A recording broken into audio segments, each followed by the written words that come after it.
உங்க வீட்டு top water மஞ்சளாவோ ரொம்ப அழுக்காவோ வருதா? அப்போ இதை ட்ரை பண்ணி பாருங்க. எங்க வீட்டு கிணத்துல பார்த்தீங்கன்னா, தண்ணி ரொம்ப கலங்கலாகி போயிடுச்சு. பாருங்க அது என்ன கலர்ல இருக்குன்னு. அதே தண்ணி தான் நம்ம டேப்ல வருது. அது கலரை மட்டும் பாருங்களேன். கிணத்துல டைரக்ட்டா பார்க்கறனால டார்க்கா தெரியுது. ஆனா நேர்ல வந்து இந்த அளவுக்கு தான் தண்ணி கலங்கலா இருக்கு. நம்ம தண்ணியில வேற நார்மலாவே சால்ட் கண்டென்ட் அதிகம். அது எங்க பட்டாலும் ஒரு மாரி உப்பு கரையாயிரும். இன்னைக்கு நம்ம தண்ணியை கிளியர் ஆக்க போறோம். அதுக்கு வந்து இந்த ஒரே ஒரு கல்லு தான் ஹெல்ப் பண்ண போகுது. இது என்னன்னா படிகார கல்லுன்னு சொல்லுவாங்க. இங்கிலீஷ்ல ஆலம் ஸ்டோன்னு சொல்லுவாங்க. இது வந்து அலுமினியம் அண்ட் சல்ஃபேட்டால ஆனது.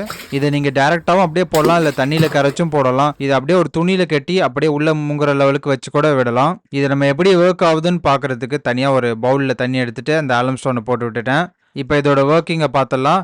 அழுக்கு தண்ணியில் இந்த ஆலம் ஸ்டோனோ இந்த ஆலம் பவுடரை போட்டோன்னு வச்சுக்கோங்களேன், அந்த தண்ணியில் இருக்க அழுக்கை எல்லாத்தையும் ஒன்றா சேர்த்து அதை கீழே செட்டில் ஆக வச்சிரும். இது நம்ம ஸ்கூல்லேயே படித்தது தான். வாட்டரில் வந்து கோயாகுலண்ட் ஆட் பண்ணால் அது வந்து வாட்டரை கோயாகுலேட் பண்ணி அந்த மாலிகூல்ஸ்லாம் ஒன்றா சேர்த்து ப்ரிசிபிடேட் பண்ணிடும். இதில் கோயாகுலண்ட்டாக ஆக்ட் ஆகுறது அந்த ஆலம் தான். பாருங்கள், அது ஃபுல்லாக கரைஞ்சோடனே தண்ணியில் கீழே ஒரு மாதிரி ஒரு லேயராக ஃபார்ம் ஆயிடுச்சு. ஒரு 4 hours கழித்து பார்க்கும்போது பாருங்கள், அதில் இருக்க அழுக்கெல்லாம் ப்ரிசிபிடேட் ஆகி கீழே செட்டில் ஆயிடுச்சு. ஆனால் தண்ணி வந்து பார்த்தீங்கன்னா ஒரு மாதிரி கலங்களாக தெரியுது. ஏன்னா அதில் இருக்க அந்த பார்ட்டிகல்ஸ் எல்லாமே கிளாஸில் ஒட்டிட்டு இருக்கனால. ஒரு 5 ஹவர்ஸ்க்கு அப்புறம் பார்க்கும்போது பாருங்கள், மேலே மட்டும் தண்ணி நல்லா கிளியராக இருக்குது, கீழே எல்லா அழுக்கும் செட்டில் ஆயிடுச்சு. 3 நாள் கழித்து கிணத்த பார்க்கும்போது பாருங்கள், மேலே பயோஃபில்ம்லாம் ஃபார்ம் ஆயிருந்தது. தண்ணி கிளியராகவே தெரியல. ஆனால் டேப்பில் வர தண்ணி பாருங்கள் செம்ம கிளியர் ஆகிடுச்சு. நம்ம அந்த ஃபஸ்ட் டே பிடிச்சி காமிச்ச பாருங்கள், அதுக்கும் இதுக்கும் கம்பேரிசன் நீங்களே பண்ணி பாருங்கள். தண்ணி எந்த அளவுக்கு கிளியர் ஆயிருக்குன்னு உங்களுக்கே தெரியும்.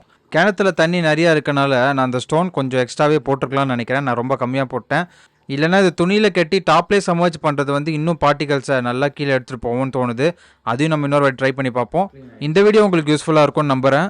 இதை பற்றி உங்களுக்கு என்ன தோணுதோ அதை கமெண்ட்டில் சொல்லுங்கள். அடுத்த வீடியோவில் பார்க்கலாம். பாய்.